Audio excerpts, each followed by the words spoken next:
Hi Steve, it's Louise. I've never posted here before, so I thought I would. And say hi.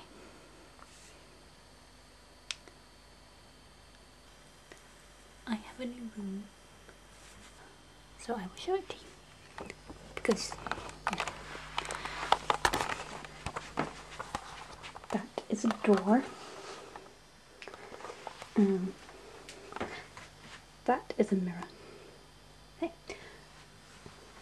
That is my big potato shelves. And as you can see, I have an entire one dedicated to Supernatural. Books and DVDs and more books and editors and magazines. See? Yeah. And half a shelf dedicated to Harry Potter. Because I'm cool. Mirror. That is my desk.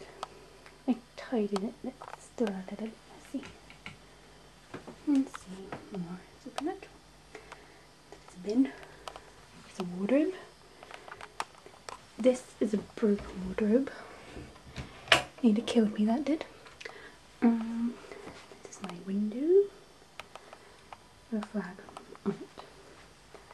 And you can see out the window. Trees. Lots of trees.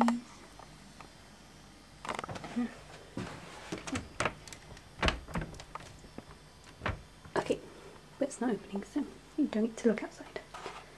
That is my bed. Unmade.